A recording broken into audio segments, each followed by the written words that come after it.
하나님의 그 영광 앞에 서본 사람, 하나님의 거룩하심 앞에 한 번이라도 서본 사람들은 공통점이 있습니다. 하나님을 두려워할 줄 아는 사람입니다. 저는 늘 목회자라든지 일반 성도라든지 만나면 제가 입버릇처럼 하는 말이 있습니다. 하나님을 두려워할 줄 모르는 사람은 그 사람 하나님의 사람 아닙니다. 하나님의 사람이란 하나님을 두려워할 줄 아는 사람입니다. 여러분과 제가 어떤 일을 할 때, 무엇을 하고자 할 때 하나님에 대한 인식, 하나님에 대한 존재, 그 인식하고 존재라고 인정한 그 하나님에 대한 거룩한 두려움, 함부로 할 수 없는 그 두려움이 반드시 있어야 됩니다. 하나님을 범사에 경험했던 다윗이 하나님의 임재를 나타내주는 그 법궤, 기한 여아림에 20년 동안 방치되어 있던 그 법궤, 유일하게 다윗이 그 법궤를 찾아서 다윗성 예루살렘으로 옮기려고 그러다가 법궤를 말씀대로 매지 않고 새 수레에 싣고 옮기려다가 우사가 죽는 안타까운 현장을 보았습니다. 그리고 겁이 나서 법궤를 내팽개치고 도망치듯이 떠나버렸던 그 다윗이 불과 3개월 만에 오벳 에돔의 집이 법궤로 인하여 복받았다는 소문을 듣고 다윗이 다시 정신을 차리고 다시 집중해서 오벳 에돔의 집에서 법궤를 처음 마음먹었던 예루살렘으로 다윗성으로 옮겨오려고 새롭게 준비하는 과정의 모습을 오늘 15장에서 우리에게 보여줍니다. 먼저 15장 1절에 보면 다윗이 다윗성에서 자기를 위하여 궁전을 세우고 자기 생활은 안정됐습니다. 그러자 하나님의 궤를 둘 곳을 마련하고 그것을 위하여 장막을 쳤다. 준비했다는 겁니다. 하나님의 궤를 옮겨와도 전혀 문제되지 않도록 준비했다. 대충 준비한 다윗이 아닙니다. 철저하게 준비했습니다. 그렇다면 오늘 우리도 하나님이 나를 만나주시고 나를 찾아오시고 나도 하나님을 찾아가서 만나기 위해서는 준비하셔야 됩니다. 하나님은 철저하게 준비하셨습니다.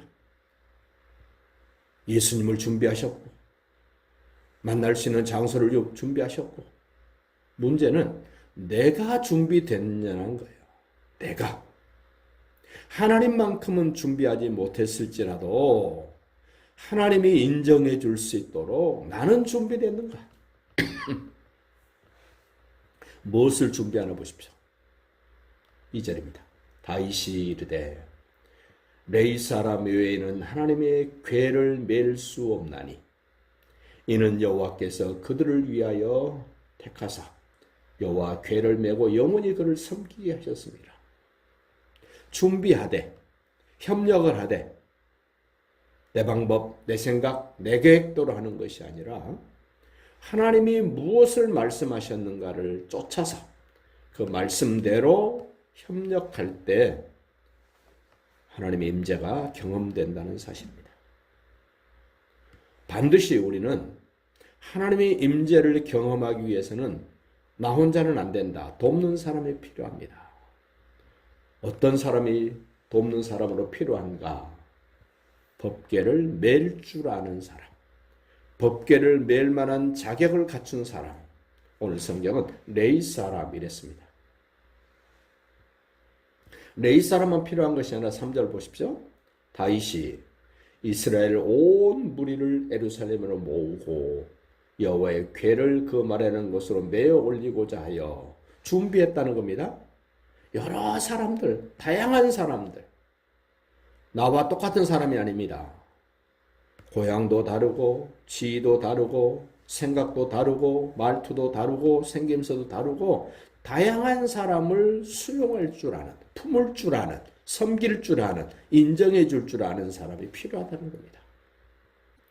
그러면서 계속 강조합니다. 4절 보십시오. 다윗이 아론과 레위 사람을 모았다. 아론은 대제사장 집안입니다.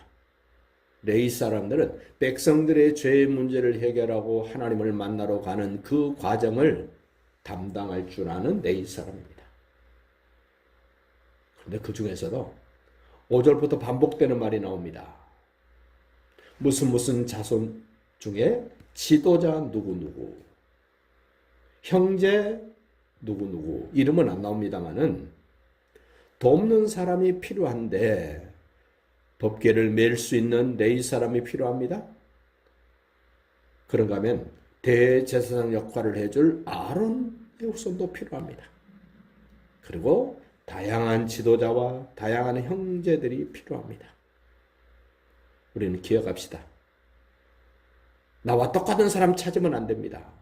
나와 뭔가 다름에도 불구하고 같이 하나님의 임재를 사모하며 그 일을 위하여 힘쓸 수 있는 그런 다양성을 추구해야 되고, 다른 사람에게도 내가 다른 다양성을, 나를 위하여 또 다른 다양성을 가진 사람들이 내게 필요하다. 그러면서 그 중에서도 지도자 역할을 해줄 수 있는 사람, 나만 지도자야 아닙니다. 각각 누구누구 자손 중에 지도자 누구누구, 그리고 그 형제 누구누구, 이렇게 멋진 조화가 있고 이런 멋진 구색을 갖춘 그런 모습으로 하나님의 임재, 하나님이 나를 다스리고 통치하시는 그 일들이 된다는 겁니다. 그 중에서도 12절 보십시오. 그들에게 이르되, 제사장들입니다. 너희는 레위 사람의 지도자이니 너희와 너희 형제는 몸을 성결하게 하고 내가 말하는 것으로 이스라엘 하나님 여호와의 궤를 메어 올리라. 몸을 성결하게 한 사람, 다른 형제들보다 더 좀 더 구별된 사람, 자기를 돌아볼 줄 아는 사람, 하나님의 말씀을 따라서 자기가 무엇을 해야 되는지 하지 말아야 되는지에 대한 깨달음이 있는 사람. 그리고 13절 보십시오. 우리가 교훈을 삼아야 될 중요한 핵심적인 말씀. 전에는 너희가 매지 아니하였으므로, 전에는 너희가 매지 아니하였으므로, 이 맨다는 말이 하나님의 임재를 나타내주는 법궤를 이동할 때 철저하게 지켜야 될 것 중에 하나가 있는데 어깨에 매는 겁니다. 맨다는 말은 힘쓰는 겁니다. 수고하는 겁니다. 내가 함부로 할 수 없는 무게감이 있는 겁니다. 손에 드는 거는 내가 무엇인지 마음대로 할 수 있습니다. 그러나 어깨에다 무거운 뭔가를, 중요한 뭔가를 매는 사람, 혼자 매는 것도 아닙니다. 앞뒤로 둘이 협력해 매는 법궤입니다. 다시 13절 보십시오. 전에는 너희가 매지 아니하였으므로 우리 하나님 여호와께서 우리를 찢으셨으니, 왜 찢었습니까?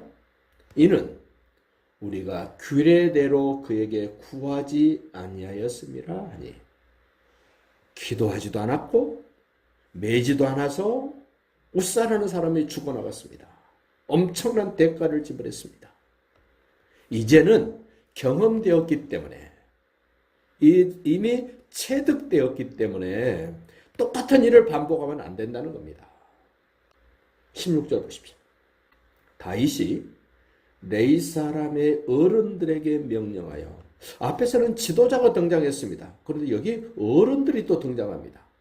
다윗이 레위 사람의 어른들에게 명령하여, 현대를 살아가는 사람들에게 안타까운 것이 하나 있다면 저는 어른이 없다는 겁니다. 교회도 어른이 필요합니다. 집에도 어른이 필요합니다. 회사에도 어른이 필요합니다. 똑같은 똘망똘망한 그 사람들만 있어서 되는 것이 아닙니다. 이 다양성을 인정하고 통일성을 인정할 수 있는 교회, 그런 모임, 그런 회사, 그런 가정 절대적으로 필요하다는 겁니다. 다윗이 레위 사람이 어른들에게 명령하여 그의 형제들을 노래하는 자로 세우고, 여기 노래하는 사람이 등장했습니다. 비파와 수금과 재금 등의 악기를 울려서 즐거운 소리를 크게 내라 하며, 악기가 동원됐는데 조그만 소리를 하면 짜증납니다. 없는 것만 또 못합니다. 여기 뭐라 그럽니까? 악기를 울려서 즐거운 소리를 크게 내라. 여러분, 악기 중에 악기는 사람입니다. 사람 소리보다 더 멋있는 다양한 소리 낼 수 있는 악기 있습니까? 여기 등장한 악기는 그 특이한 그 소리, 그 음색밖에 못 냅니다만은 하나님의 형상대로 지음받은 사람은 다양한 색깔, 다양한 소리, 다양한 음색을 가지고 소리낼 수 있는 우리가 하나님의 임재를 사모한다면 내가 그 독특한 소리, 즐거운 소리 크게 내는 역할, 분담합시다. 그러면서 중요한 사람 이름 세 사람이 나옵니다. 17절 봅시다. 레위 사람이 요엘의 아들 헤만과 그의 형제 중 베리야의 아들 아삽과 그의 형제 무라리 자손 중에 구시아의 아들 예단을 세웠다. 노래하는 사람도 질서가 필요했습니다. 어떤 특별한 역할이 필요했기 때문에 여기 지금 세 사람, 중요한 세 사람을 등장시킵니다. 헤만, 아삽, 예단. 어떨 때는 아삽이 앞에 나오기도 합니다.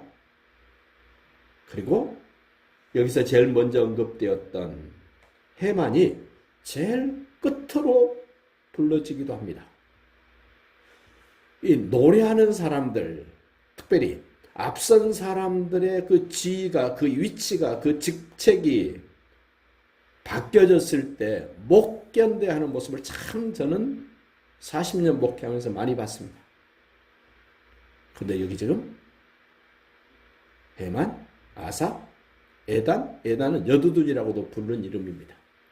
자기 이름이 바뀌어지든 자기의 맡은 일이 전에는 어떤 장자리였는데 일반 사람으로 내려앉든 내 밑에 있던 사람이 내보다 더 월등한 위치로 더 높은 지위로 간다 할지라도 그것 때문에 속상해하거나 불편하지 마시라는 말씀을 드리고 드디어 이제 법궤를 옮겨오는 일이 내일 아침에 진행됩니다.